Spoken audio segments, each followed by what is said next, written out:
Our guest today, Jane Bomba, is an outside director for three different public companies, as well as an advisory board member for the University of Michigan, my alma mater. Before she started her own consulting firm, Saddle Ridge Consulting, located just outside Denver, Jane was the Chief Administrative Officer and Chief Sustainability Officer for IHS Markit.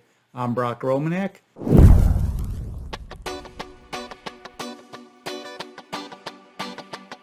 So Jane, we've taped a vid guide about how knowledgeable should the board be about ESG issues, about E&S.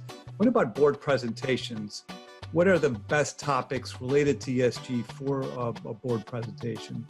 Yeah, great, Brock. So, I think if you look at the individual members of a board, there are probably varying levels of understanding and familiarity with ESG broadly, and then about more specifically how you would measure ESG for a particular company within an industry. So, I think first, very important to be able to set the parameters about what some of the most important ESG topics are to broad constituencies for a particular industry in which that company operates, because you need that context to understand where best to focus your attention.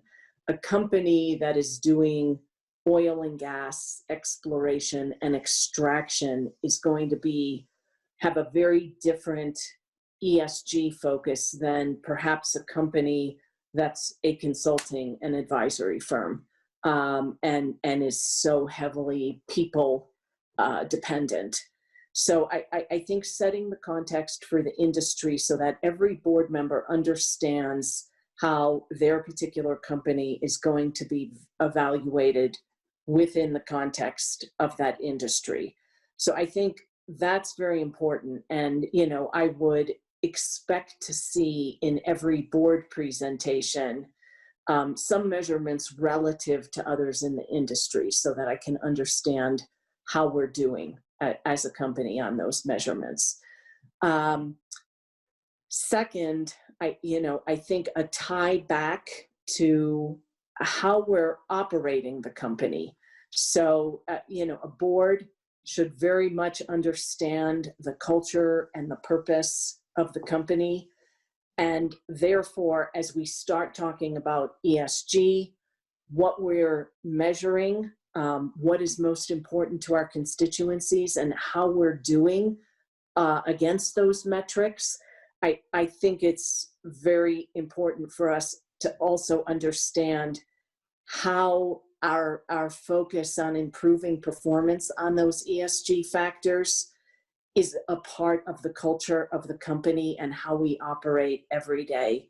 And I think it would be very hard for a company to excel along the most important ESG factors for their industry if it wasn't deeply ingrained in the culture of the company, part of the core fabric of who the company is and how they operate.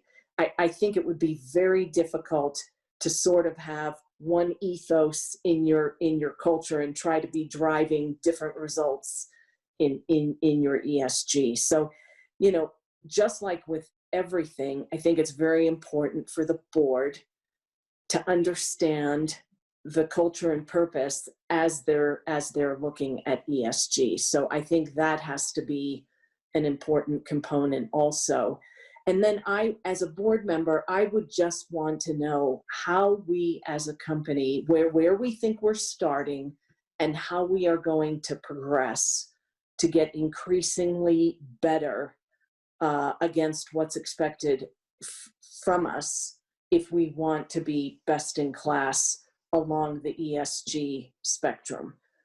So I would want to understand what are we measuring, how are we doing, how are we going to improve those metrics, right? How are we ensuring that the integrity, the consistency, of the data that we're gathering, and sort of what's the process and who's involved.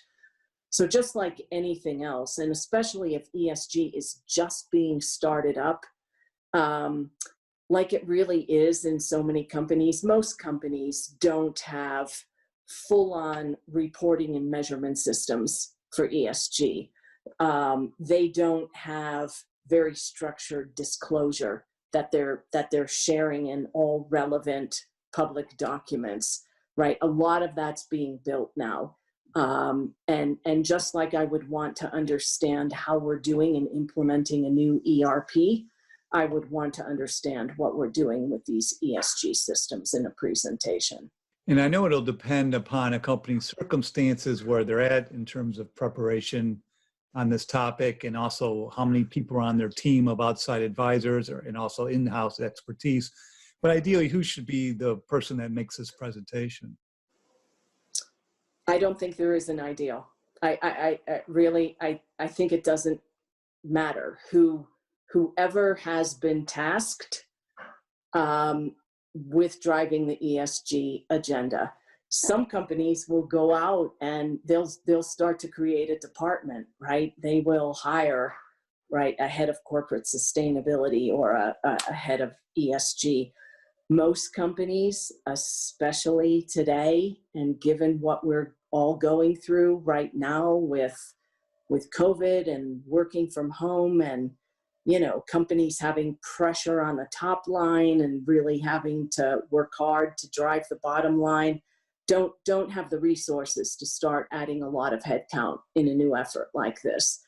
So again, I don't think it matters who leads it. I think that person needs to be someone senior in the organization who is given authority, who is clearly given authority by the executive team if they're not already on the executive team, and also full support of the board, so that this person goes out into the organization to start driving something that's not easy, but has complete support from the top. And that is the person that I would have come in to do the presentation. But by the way, the general counsel, there's a lot of areas in the general counsel's office that are relevant to ESG: the CFO, the CEO, your head of IT. All of these people should be weighing in, head of HR, right? So I think the most important thing in ESG is it's not, there is no silo there, right? It's completely cross-functional, multidisciplinary, right, global, and you need everyone involved. And then I know this also will probably depend on the circumstances of how far along a company will be in terms of its preparation for integrating ESG into its own strategy, but how much time during the presentation be actually devoted to presentation itself compared to the directors asking questions of the presenter, of asking questions among management or amongst themselves, evolving out of that presentation? Yeah, I think it's just like anything else that comes to the board, right? Sometimes you get a much more comprehensive presentation, and you get to the end and there really are no additional questions. And sometimes maybe the materials aren't as thorough and there are gaps where there are questions. So just like with any important board discussion, and I think this is an important board discussion, I think you have to figure out how to allow the time that is required and needed. So let's just say it's on the agenda for 40 minutes, a half-hour presentation and 10-minute discussion, if they're even separate. A lot of the boards on which I serve, we're asking questions dynamically. But if you find you run out of time at the end, I think certainly it gets a bigger slot on the next agenda, so you don't run out of time.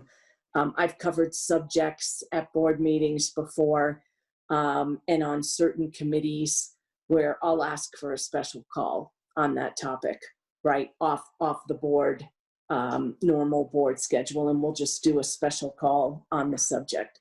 I think, so the bottom line is you have to allow the time necessary for the board to ask all the questions they have and to get them all answered, however much time that takes. Yeah, good stuff. Thanks very much, Jane. Thank you, Brock.